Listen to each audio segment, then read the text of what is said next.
Yo les invito a aquellos que tengan Biblia a buscar el libro segundo de Reyes, capítulo 5. Bueno, y respetando a cada uno de mis hermanos, de mis hermanas aquí, de todos los que están presentes,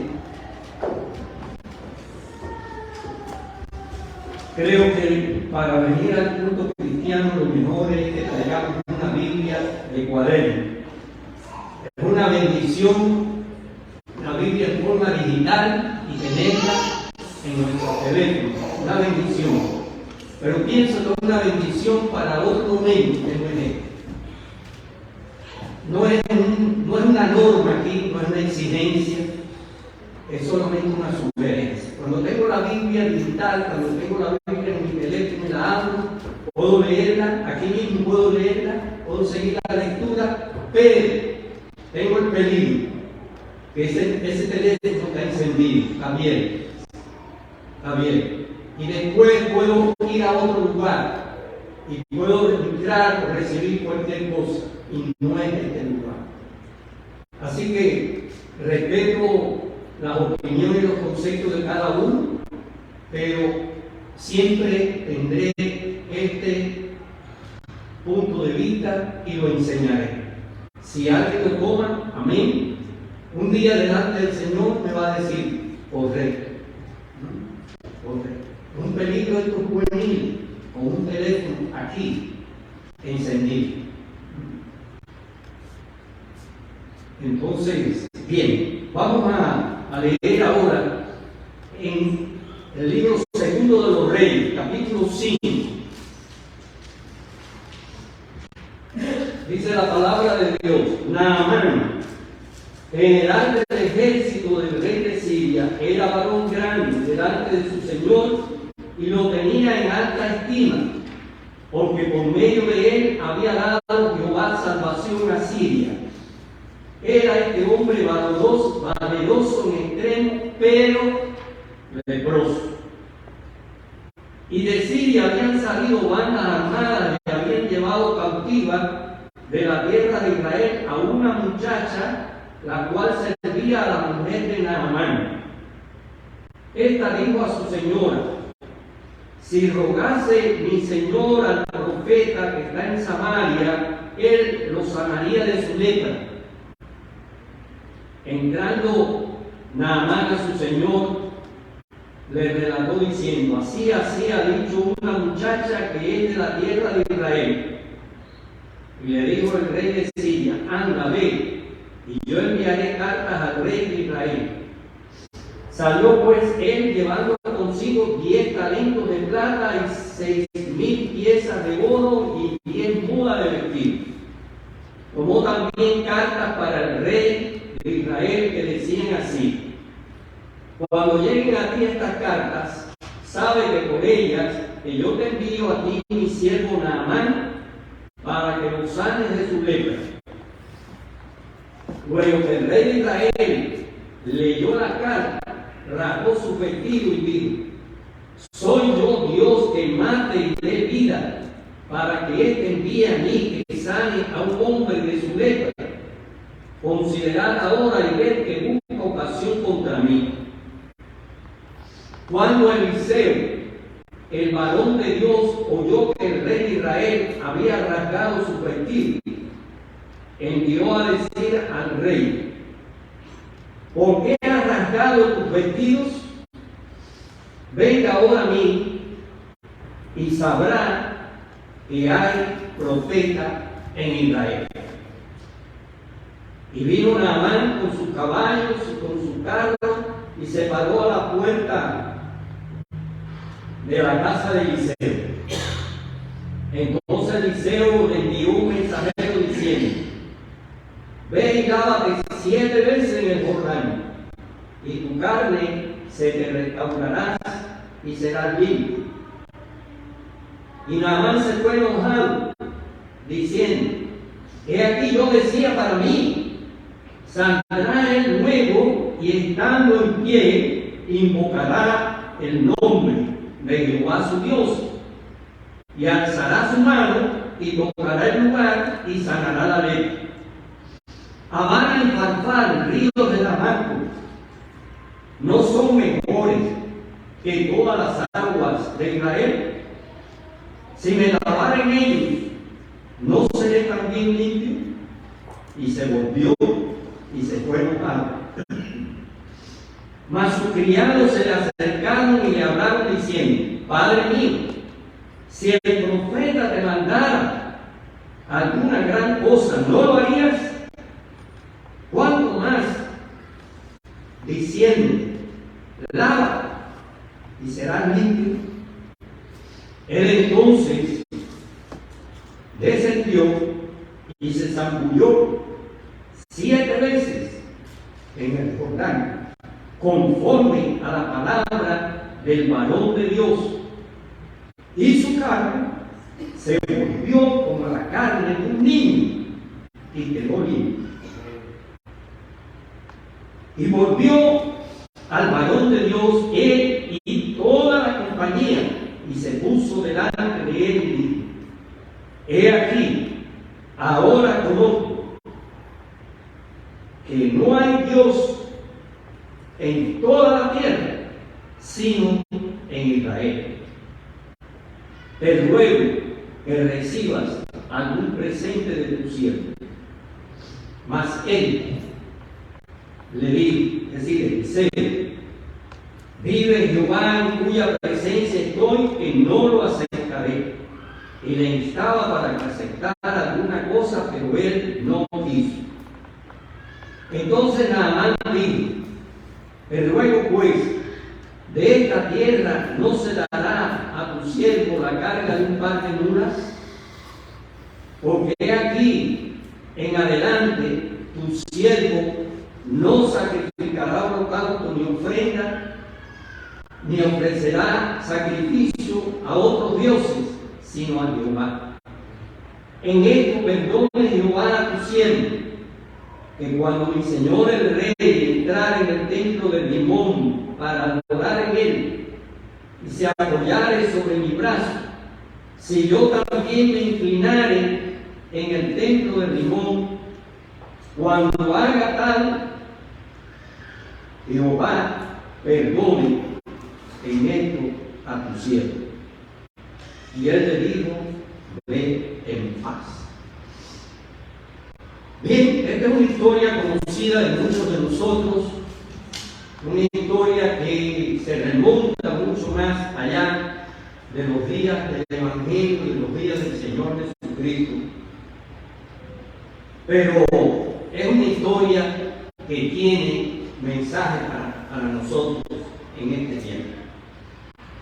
Dios siempre está obrando. Dios obra. Ha obrado a través de la historia. Ha obrado en el pasado. Vemos a Dios obrando en el Antiguo Testamento. Vemos a Dios obrando en el Nuevo Testamento.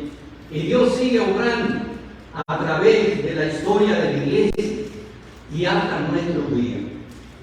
Ahora, muchas veces estamos esperando que Dios haga algo a nuestra necesidad, que haga algo a nuestra petición, que haga algo a la familia, la comunidad donde estamos, nuestras circunstancias. Estamos esperando que Dios haga, pero nosotros estamos esperando que Dios haga como nosotros pensamos.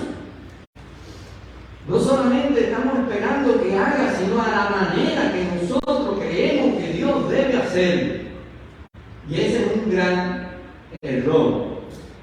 Esa es una gran equivocación. Como seres humanos, una gran equivocación. Y como creyentes en Cristo es una gran equivocación. Porque Dios obra, pero Dios es soberano. Y obra a la manera de Él, en el tiempo de Él, en la forma de Él, y usando a quien Él quiere, que a veces es el que menos nosotros esperamos. Entonces la historia de la sanidad que Dios dio a este hombre Naamán tiene lecciones, y vamos a tratar de traer con nosotros algunas lecciones. Primeramente, Amán o Naamán era un hombre que lo tenía casi todo. Casi todo. Pero me llama mucho la atención de esta palabra que le estoy diciendo, casi. Hay un himno antiguo que decía: ay del que muere casi creyendo, completamente perdido es. El que muere casi creyendo. Y decía una de las estrofas: deja el casi, cree. No podemos estar ahí casi. Aquel rey, Herodes, le dice a Pablo, cuando Pablo se le permite hablar delante del rey, del gobernador, y allí la Berenice, hay gente importante, mucha pompa, y Pablo les exhorta y les predica y les da su testimonio, y cuando el rey habla, ese Herodes, recuerda que hay una familia de Herodes, ¿verdad? Hay distintos Herodes, y cuando este rey Herodes Agripa habla, le dice esta palabra a Pablo: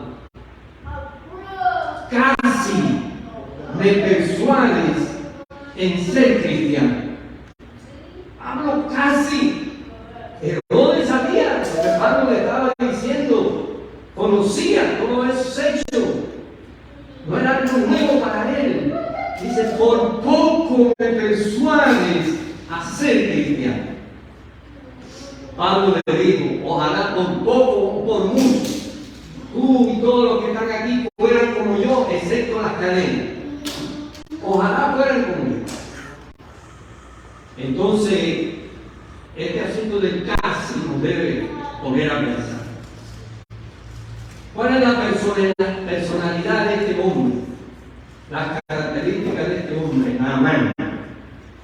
Mire, dice aquí la Biblia que era general del ejército del Siria. Hoy los ejércitos tienen muchos generales. Hay países que tienen cientos de generales, decenas de generales. General de brigada, de ejército, de esto, de lo otro, mayor general, teniente general, etc. Entonces, pero en este tiempo de la Biblia, cuando había un general, había un solo general. En cada país, en cada ejército había un solo general. El general era el que estaba al frente de todo, el comandante en jefe. Y después había otros oficiales, los jefes de millares, de centenas, de decenas, etc. Pero un general en Siria, un general en Israel, un general en cada ejército, en cada país. Así que ser el general en ese tiempo tenía mucho más valor que ser general ahora. Entonces, notamos que dice que el rey le tenía en alta estima, una expresión muy buena, una expresión que cuando un rey tiene alta estima a alguien, acaba de morir Elizabeth II, la reina del Reino Unido, de la Gran Bretaña y Irlanda del Norte, y a cuántas personas ella tendría en alta estima cuando se está leyendo tantas noticias y tantas anécdotas sobre la vida de ella. Porque no es importante lo que piensa un rey de su súbdito. Por eso, ya muchos años atrás, la otra Isabel I, de hace varias generaciones, respondió a uno de los lores del Parlamento, le dijo: Su Majestad, yo tengo una alta estima en usted. Y ella le dijo: eso no importa, lo que importa es lo que yo piense de usted. No importa lo que yo piense del presidente del país, lo que importa es lo que piensa el presidente de mí. No importa lo que yo piense de Dios, lo que importa es lo que Dios piensa de mí. Es decir, que el que está en la autoridad, su opinión es es la que tiene más valor. Entonces, dice aquí que el rey lo tenía en alta estima a Naamán y que era grande delante del rey. ¿Sí? Quizás se ganó el rango que tenía, los títulos que tenía, quizás se lo haya ganado. Muchos lo tienen y no se lo han ganado, se lo han regalado, pero era grande delante del rey. Y yo pienso que si era grande delante del rey, era grande delante del pueblo de Siria. Un pueblo no pequeño, es un pueblo muy antiguo. Damasco, la capital de Siria, es una de las ciudades más antiguas del mundo. Es decir, que ha existido permanentemente hasta el día de hoy. Es una de las más antiguas, igual que Jericó. Ahora, la Biblia me dice que Dios había usado a este hombre para dar salvación a Siria. No me explica, pero había muchas contiendas y muchas rivalidades entre las naciones, unas con otras, especialmente las que eran vecinas. Siria aparece muchas veces en la Biblia y aparece siendo enemiga de Israel. No amiga, sino enemiga de Israel. Hasta nuestros días, hoy, Siria es enemiga de Israel. Entonces, Naamán tenía renombre por todas esas cualidades, por todo lo que había logrado. Podía pensarse que era un héroe nacional por haber librado al país de opresión de otro país. Dice aquí que era valiente en extremo. Fíjense cómo la Biblia habla. No son palabras de cualquiera, palabras de la Escritura. Era valiente en extremo. Hay muchos valientes. Pero decir que una persona es valiente en extremo ya está hablando de algo superlativo. Entonces, humanamente yo pienso que Naamán tenía casi todo, porque tenía reputación buena, tenía una esposa, tenía criados, tenía la estima del rey, tenía fama, tenía bienes materiales, porque está implícito allí. Pero lo tenía casi todo, pero no lo tenía todo. Había una espina en la vida de este alto jefe sirio, una espina en su vida, algo que golpeaba dentro de su vida, de su corazón y de sus circunstancias externas. Dice la Biblia que este hombre era leproso, es decir, una enfermedad contagiosa que no tenía cura. No conozco mucho, pero he leído que la lepra no ha sido eliminada sobre la faz de la tierra. Hay lepra, quizás aún en países desarrollados como el nuestro, aquí. Pero la lepra es atendida y hay medicación que la tiene controlada y que la persona puede hacer una vida normal. No tiene que, como en los días de la Biblia, que se tenía que excluir, separar. Así que vemos otras enfermedades, la lepra, otras enfermedades en los tiempos antiguos, que había la cuarentena o había la expulsión. Cuando la persona está con esta enfermedad, pues tiene que separarse de los demás para que el contagio no continúe. Entonces, un serio problema en la vida de Naamán. En los días de Jesús, muchos leprosos, Jesús sanó a muchos leprosos. Los leprosos tenían que estar separados de su familia, separados de la sociedad. Era una enfermedad muy dolorosa y por lo general al final traía la muerte.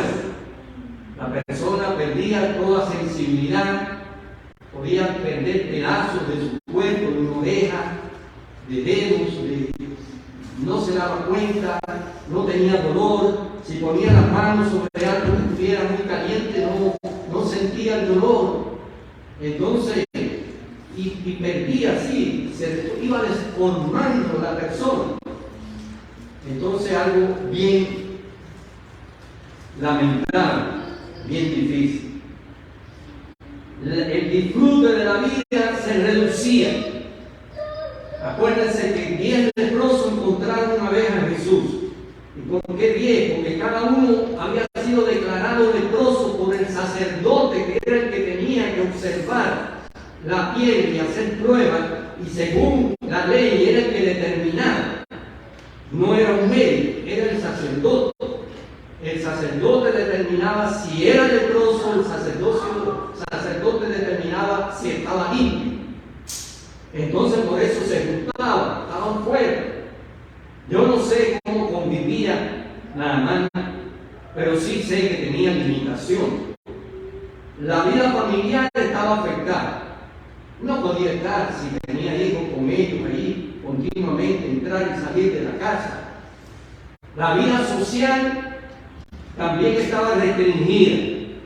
Y otra cosa que golpeaba a una persona así, como en los días de hoy puede golpear también por esa u otra situación, es el autoestima. ¿Cómo estaba la autoestima de este hombre? De este hombre importante, de este general, de este hombre famoso. Bueno, él lo tenía todo, casi todo. Tenía casi todo. Pero aquí aparece una muchacha en esta historia real, que no es ficticia, no es un cuento, una historia bíblica, como todas las historias bíblicas son reales. Y aparece una muchacha, dice el relato, que no nos da el nombre, no nos da la Biblia el nombre. Y esta muchacha le falta casi todo. Le falta casi todo. Dice que hay varias cosas que ella no tenía. Por ejemplo, fue cautiva. Una banda armada fue a Israel y tomó cautivo, y entre los que trajo a la muchacha. Y de alguna manera la vendieron y la compraron en casa de Naamán. Y era una esclava en casa de Naamán. Entonces esta muchacha no tenía algo tan valioso como la libertad. La libertad de poder ir a donde quisiera. No tenía la oportunidad de convivir con su familia. No sabemos si su padre y madre vivían. Posiblemente sí, si tenía hermanos, pero no podía estar con su familia. No había WhatsApp, no había Facebook, no había forma de comunicarse, ¿verdad? Como hoy nos comunicamos al otro lado del mundo a través de todas estas redes. Pero entonces vivir en esa forma, no tenía esas cosas. Y no tenía, estoy seguro, en ese momento, las ilusiones que tiene una joven o un joven. No tenía la ilusión de salir a pasear, la ilusión de estar con amigos, con amigas. No tenía estas cosas, ese sueño de un día tener un esposo, de tener un hogar. Todo parece que un esclavo no podía soñar con esas cosas. Ella no tenía dos cosas buenas. Tenía dos cosas que era bueno no tenerlo, porque eran cosas malas. Dos cosas. ¿Saben cuál? Primero, por el relato bíblico, no tenía amargura. Es fácil amargarnos por la condición en que nos encontramos. Es fácil porque no tengo esto, no tengo aquello, porque no se han fijado en mí. Porque mira la condición que estoy, ¿por qué a mí? Si a tanta gente que hay, esto me pasa a mí. Entonces, como seres humanos nos amargamos. Pero también no tenía rencor. El rencor es una espina que realmente daña al que lo tiene. Cuando tenemos rencor hacia alguien, esa espina no hiere al otro, nos hiere a nosotros. Está aquí. Está aquí. Y hasta que se saque el rencor, estará la espina. Entonces es muy importante que como creyentes, como cristianos, no tengamos rencores. No tenemos por qué. No importa qué nos hayan hecho, quién es, no importa. Jesús perdonó. Dios nos perdonó. Y es mucho más lo que Dios ha tenido que perdonarme a mí, que lo que yo pueda perdonar en toda mi vida a otras personas. Nunca nosotros llegaremos a perdonar, aunque lo hagamos de corazón, nunca llegaremos a perdonar como fuimos perdonados. Porque no solamente Dios me perdonó, Dios me sigue perdonando. Porque yo necesito y tú necesitas todos los días del perdón de Dios. ¿Ven? Necesitamos el perdón de Dios. Así que ella no tenía. Era una muchacha desconocida que tenía casi nada. Casi nada. Pero sí tenía. Sí tenía. Ella tenía un buen corazón. Un buen corazón. Porque se condolió de la situación del amo o del esposo de su amo. Se condolió viendo el estado que estaba con esa enfermedad de lepra. Y era, si vamos a sopesar las cosas, un enemigo. Un enemigo. Ella tenía buen corazón. Esta muchacha tenía el don de servir. Está en las Escrituras. Está en el Nuevo Testamento. Todos debemos ser personas que sirvamos. Porque nosotros recibimos y somos servidos primero que todo por Dios y por muchísimas personas en la vida nos sirven a nosotros y debemos servir. Pero la Biblia me habla del don de servir y que debemos usar, debemos ponerlo en práctica. Ella podía no haber dicho algo, haberse callado, no emitir opinión, no hubiera pasado absolutamente nada. Aunque no lo hubiera hecho con un despropósito, pero sin embargo tuvo la iniciativa y le dice a su ama: si mi Señor fuere al profeta que está en Samaria, sacaría de su lepra. Ella no era divina, pero era creyente en el Dios de Israel. ¿Amén? Creyente en el Dios de la Biblia, creyente en el Dios de la vida, creyente en el verdadero Dios. Creía, tenía fe. Y ella conocía, tal vez aunque sea de oídas, pero conocía acerca del profeta de Dios, un hombre lleno de Dios. Entonces lanzó su opinión, dio su consejo que nadie le pidió, pero fue escuchado. Fue escuchado. Bueno, tenemos que reconocer que hay personas que tienen casi todo, personas que tienen mucho, reputación, poder, una posición elevada, autoridad, dinero, recursos, influencias, personas que tienen muchísimo, pero no lo tienen todo, porque es posible que haya una enfermedad, como el caso de Naamán, persona con una enfermedad.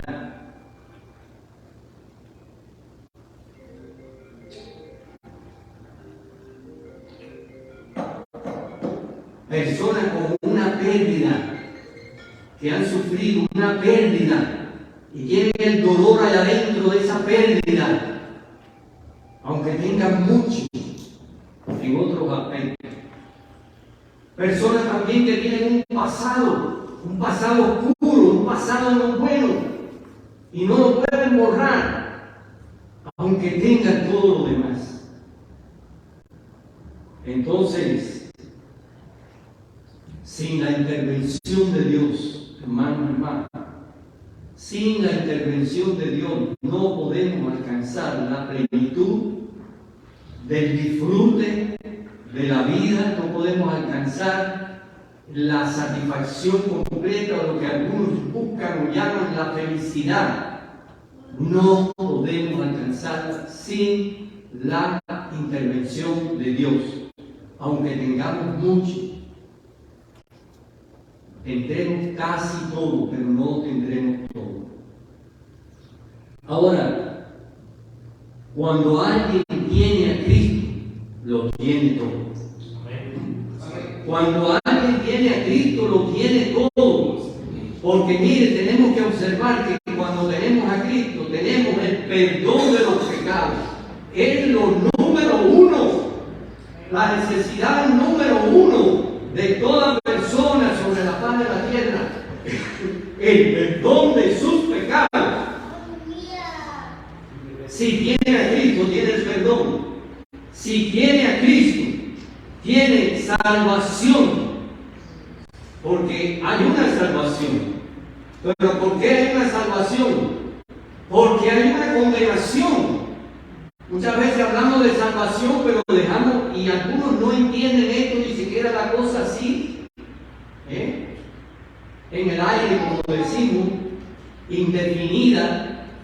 Pero la cuestión es que hay una condenación eterna que pesa sobre cada hombre y mujer, sobre cada persona que viene a este mundo.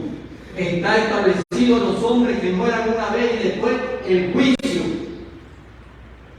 Entonces, es como la famosa historia de la espada de las dobles sobre la cabeza. Todo ser humano tiene una espada sobre su cabeza, pendiente de un hilo, de un cabello. Es la condenación de parte de Dios, justa porque yo la merecía, justa porque ustedes la merecían, justa porque los discípulos de Jesús la merecían, justa porque Abraham y Moisés y David y todos ellos la merecían. No hay una persona que haya vivido en la tierra que fuera excluido de eso. Todos la merecían. Y si no la recibimos, es por la misericordia de Dios. Entonces, si tenemos a Cristo, tenemos perdón de pecado, tenemos salvación y tenemos vida eterna. Y la vida eterna comienza aquí ahora, no es para cuando se muera. Jesús dijo, y esta es la vida eterna, que te conozcan a ti, al solo Dios verdadero, y a Jesucristo a quien tú has enviado. Y la Biblia me dice que el que tiene al Hijo tiene la vida. Y ahí esos tiempos verbales están en presente. Tiene. Y si no tiene al Hijo, no tiene la vida. No dice que lo va a tener. Entonces, el que tiene a Cristo tiene paz. Amén. Tiene paz. cual pues por la fe tenemos paz para con Dios por medio de nuestro Señor Jesucristo. El que tiene al Hijo tiene paz, tiene gozo, una alegría que no tiene que ver con el dinero y con la prosperidad y con los asuntos que me rodeen, una alegría que es la alegría con el Señor, el gozo del Espíritu de Dios. El que tiene a Cristo tiene una esperanza gloriosa, bendita, la esperanza de las promesas están ahí, cientos de promesas están ahí para ti, y Dios las cumple, y las va a cumplir hasta la última en su momento. Entonces tenemos la esperanza de las promesas. El que tiene a Cristo tiene realmente el sentido de la vida. El sentido de la vida. ¿Para qué estoy aquí? ¿Para qué vivo? Cuando tenemos a Cristo nos damos cuenta de cuál es el sentido de la vida. Dice la palabra de Dios que la vida del hombre no consiste en la abundancia de los bienes que posee. Y dice la palabra de Dios que debemos buscar primeramente el reino de Dios y su justicia, y las demás cosas serán dadas por añadidura. Así que esa es la verdad. Ahora terminamos con el otro personaje de esta historia. Tres personajes: Naamán, la muchacha y el profeta de Dios. Eliseo, el profeta de Dios, tenía poder de Dios. Poder de Dios. El profeta manifestó el poder de Dios en medio de una sociedad paganizada. Dios lo puso en un lugar muy específico, muy necesario, porque en ese tiempo que había dos reinos, Judá al sur, con Jerusalén como capital, estaba un poquito más cerca de Dios, pero Israel al norte, con Samaria como capital, estaban lejos de Dios.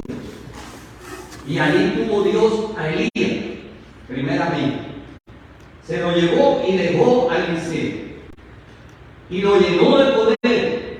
Y fíjense, ya cuando se escribe este capítulo aquí, miren lo que había sucedido. Dios usó a Eliseo para multiplicar panes. Jesús no fue el único que multiplicó panes. Usó a Eliseo.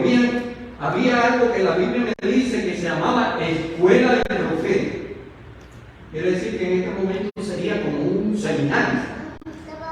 Con Eliseo se movía un grupo que eran de los hijos de los profetas, que eran de los que estaban en ese círculo de profetas de Dios, aprendiendo y sirviendo.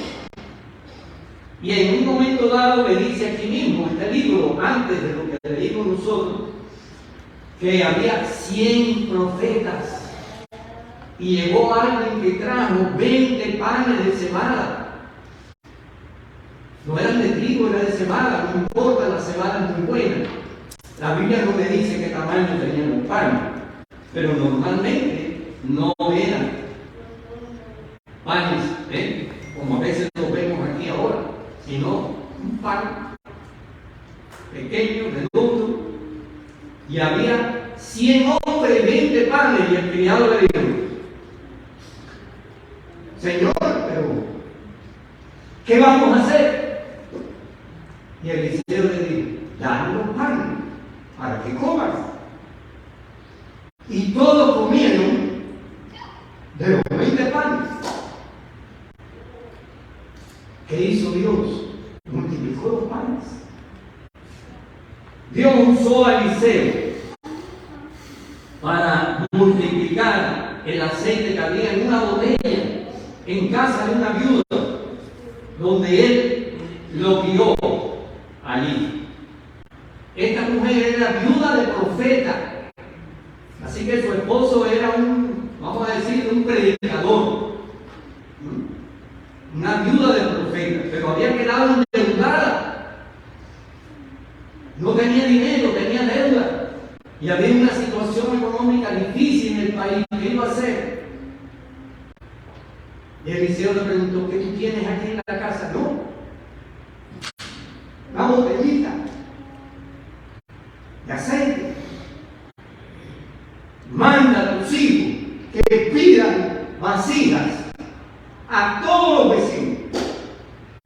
No pocas, pidan vasijas, pidan muchas vasijas. Y dice que así lo hicieron. Reunieron, no sabemos cuántas vasijas, de qué forma, de qué tamaño. Y después le dijo, llenan con aquella monedita. Llenó todas. Era un manantial. Dice la Biblia que cesó de manar el aceite cuando se terminó la última vasija. Entonces, qué poderoso Eliseo, ¿no? Qué poderoso Dios. Qué poderoso Dios que usaba él de su siervo para hacer esas cosas extraordinarias.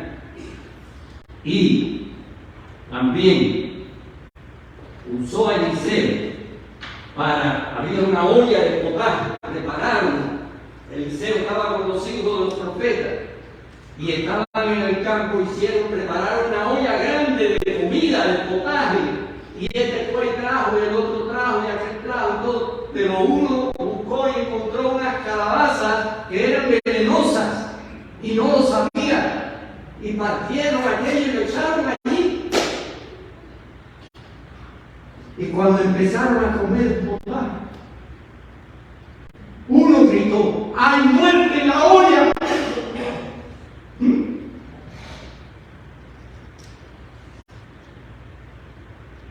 Eliseo buscó un puñado de harina de trigo, y se le echó a la olla.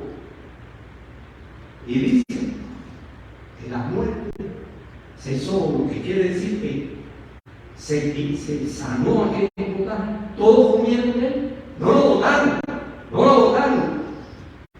Quedó en perfectas condiciones y comieron. Entonces allí estaba ¿qué? El poder de Dios. Y ahora viene esta historia de Naamán, que Dios usa a Eliseo para la sanidad de Naamán, y que no era ningún poder curativo de las aguas del Jordán. Sí hay aguas con ciertos poderes curativos, aguas termales, aguas que tienen, y donde las personas van y se dan baños, etcétera, para la piel, para distintas enfermedades. Pero ese no era el caso. El Jordán es el Jordán de siempre.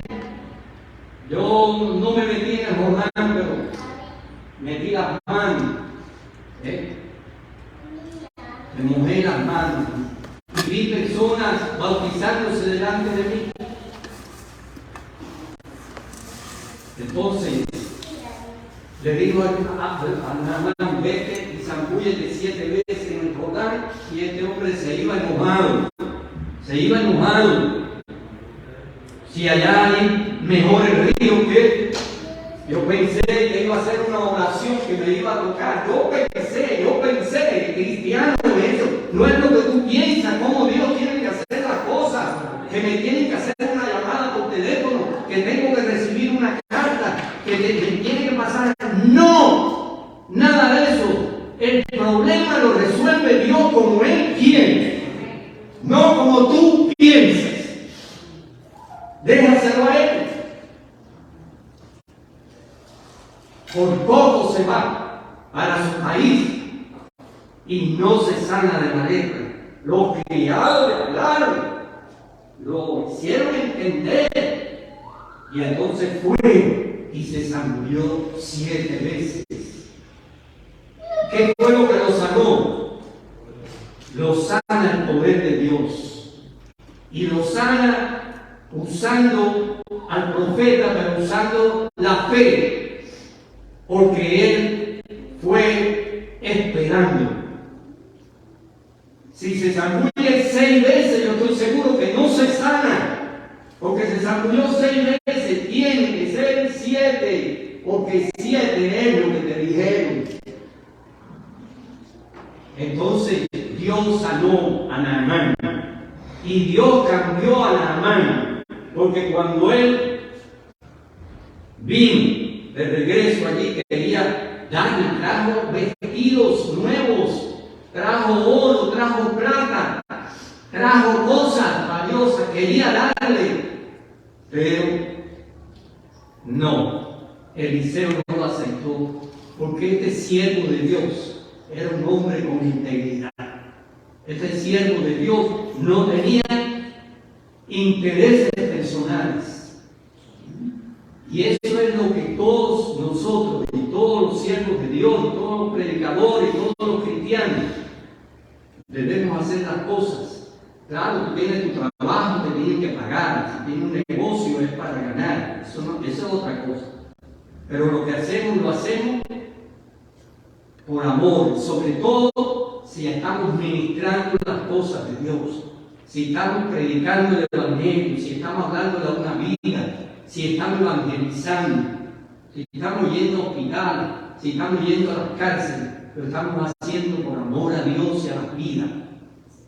No es buscando beneficios materiales. Así que podemos notar esto. Y Dios necesita hoy creyentes llenos de su poder. Necesita creyentes que creamos su palabra, que tengamos el poder de Dios, que vivamos con integridad, que vivamos con transparencia, que no haya nada escondido. Ese es el tipo de creyente que estemos llenos de su presencia. Y Dios nos va a usar, porque quiere usarnos a todos, no a unos pocos. Miren, Dios obró esta historia trayendo gloria para su nombre y trayendo bendición a vidas que necesitaban la bendición.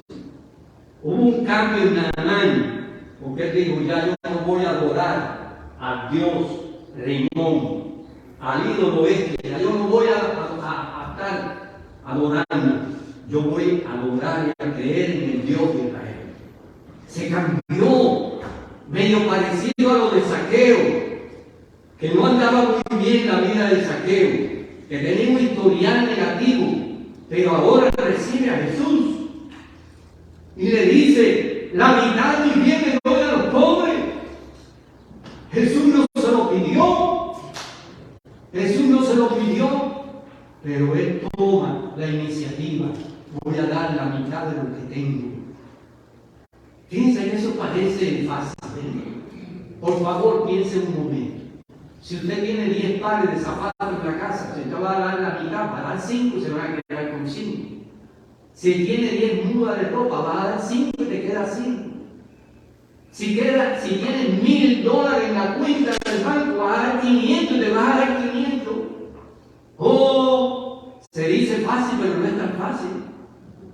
Si tiene 10,000, tiene que dar 5,000. La mitad de lo que tiene. Y Zaqueo, de corazón, lo dijo y lo hizo. ¿Qué pasó con el joven rico? Que Jesús le dijo: reparte todo lo que tiene al pobre y ven y sigue. Y se fue triste. ¿Por qué se fue triste? Porque tenía mucho dinero y no estaba dispuesto. ¿Por qué le habló Jesús? Porque el problema de él era el amor al dinero. Su ídolo era el dinero. Su Dios era el dinero. ¿Qué me dice la Biblia? Que el dinero es lo más malo que hay. No, no me dice eso. La Biblia me dice que el amor al dinero es la raíz de todo lo malo. El problema no está en tener dinero, posesiones, no. Gente riquísima, millonaria. Son pocos, porque algunos son desprendidos, generosos y tienen a Dios primero. Entonces, bueno, nosotros no sabemos qué pasó con esta muchacha después de esto, cuando regresa ya sanado allá a su tierra. No sabemos si le dieron la libertad, no sabemos si se encontró con su familia otra vez, no lo sabemos. La Biblia no me dice, pero yo sí estoy seguro de una cosa: la condición de ella mejoró notablemente. Mejoró. ¿Por qué? Porque Dios había cambiado el corazón de Naamán. Así como lo había sanado, había cambiado. Y ella, su condición, también mejoró. Bueno, hermanos, si podemos creer que Dios lo puede hacer, Él lo hará. Y lo hará a su manera. Debemos saber que Dios sigue obrando ahora, sigue moviéndose ahora, sigue haciendo maravillas ahora, pero lo hace cuando Él quiere y como Él quiere. Que Él está buscando vidas que como Eliseo nos pongamos en sus manos. Que tú seas uno de ellos. Amén. Oremos. Padre celestial, permite que el ejemplo de tu palabra llegue profundo a nosotros y que haya cosas que nos muevan para lograr en esa línea, en esa dirección en la que tú quieres. Bendice cada hermano y hermana aquí, bendice esta congregación, bendice tu iglesia en todo lugar, Señor. Y ayúdanos a hacerte fiel en lo poco y en lo mucho. Oramos en el nombre